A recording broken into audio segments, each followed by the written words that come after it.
One of my favorite test drives in recent memory is the AMG GT R Coupe, a spectacular two-seater with exotic car looks that is ready to head to the racetrack. So you would think that a four-door version of that car would be nearly as exciting, right? Well, what I've been learning this week is that the GT53 has a completely different personality, one that doesn't raise the heartbeat nearly as high. Added to the Mercedes range-topping GT lineup for the 2019 model year, the four-door coupe was originally offered with a Turbo 6, known as the GT53 like this one, or a twin-turbo V8 called the GT63 and GT63S respectively, depending on the engine tube. The entry-level GT43 joined the group in 2021 and is the only model with a sub-six-figure starting price. But all share some commonalities. They were autonomously developed by Mercedes' in-house speed shop AMG, and they've all just received their first meaningful updates. This magnificent starling blue matte finish paint, known in Mercedes speak as Magno, is one of three new colors, as is this optional combination of gray and black Nappa leather with attractive yellow top stitching. There's also an updated flat-bottom performance steering wheel in Nappa leather with integrated haptic touch controls for the two screens and freshened AMG drive unit buttons for choosing all of the pertinent programs and setups. And a number of options which were previously exclusive to the V8 models has trickled down to the GT53. This particular car is loaded with over $20,000 in add-ons, covering everything from a performance exhaust system to increased sound deadening, taking the price from near $104,000 to almost $125,000. Now, for some perspective, that's $32,000 more than a comparably equipped and similarly powered AMG E53 sedan. So that's definitely some food for thought. Until this year, the GT four-door came exclusively with 4 seats. But now you can order it with a rear bench seat, which can technically seat 3 across. But as you can see, if you end up in this middle position, you will have drawn the short straw for sure. Now, as far as the accoutrements go, not many. You get these 2 vents right here, a USB port, and a manual rear sunshade. It's a $1,000 option, and the seats do fold nearly flat via remote switches, allowing for big-time expansion of the GT's cargo capacity, so chalk one up for the hatchback. There's also kick-activated access, an elastic restraining strap, cargo net, cargo cover, and some underfloor storage with a foldable cargo box. Useful stuff. And though the rear seats are compact-sized, there's comfortably enough room here for 2 adults. The optional fixed panorama roof aids in perceived spaciousness. But what about the drive? Is the electrically boosted and turbocharged inline-6 enough to evoke genuine AMG emotions? Its 429 horsepower and 384 pound-feet of torque appear legit, and then an additional jolt of up to 21 horsepower and 184 pound-feet of torque from the 48-volt mild hybrid system further ratchets up expectations. However, I'm starting to believe that this car was simply destined to run with V8 juice.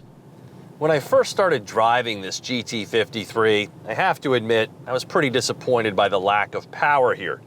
No doubt a victim of my memory from hot lapping that 63S around Monticello several years ago. And for me personally, there's no way I would get the 6-cylinder engine for this car. But that being said, there is a place here where you can set it all up and make it feel like a true AMG.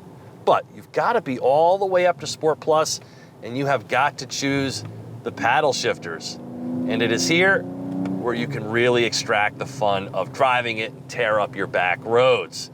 I mean, it handles extremely well for a big car, and the brakes really inspire confidence.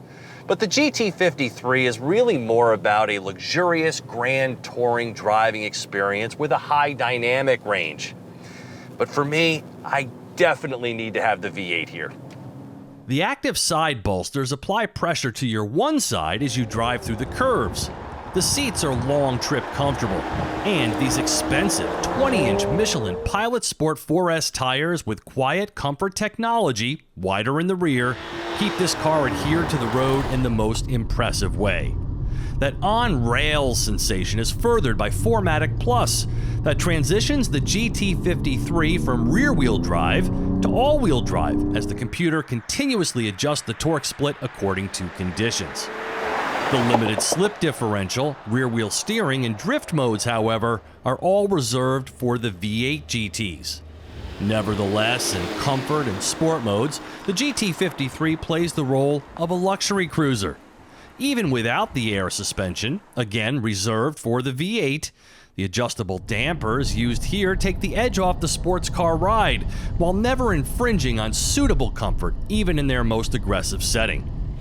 Though 0 to 60 takes only 4.4 seconds, the acceleration feels a little too casual. The 63S turns in a 3.1 with the added help of Race Start. Ditto for the AMG exhaust note, which sounds okay, but simply doesn't stir the senses. This 9-speed automatic transmission uses a torque converter that doesn't double clutch as with the V8, but in Sport Plush you can still bang out some pretty quick shifts. And it's when this car is on twisty roads, where raw power takes a back seat to sophisticated steering and handling, that the 53 model flaunts its stuff.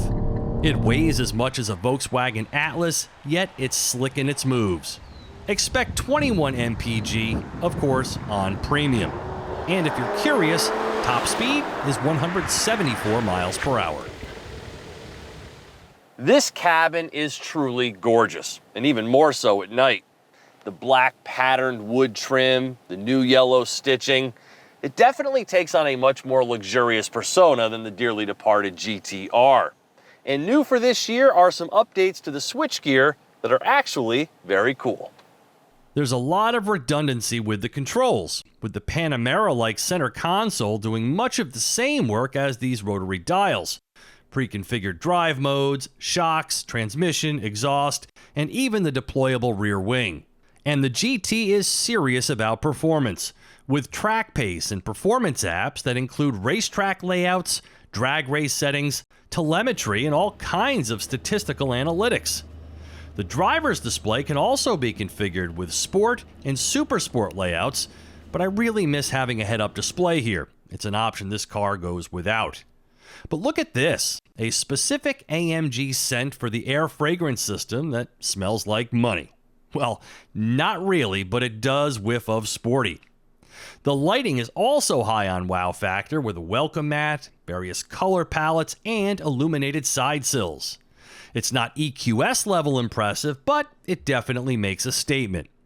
As for MBUX, or the Mercedes-Benz user experience, again, it's not as advanced as the unit in the new EQS, but it's very solid in its offerings and can be controlled by voice, hand gestures, touchpad, or touchscreen.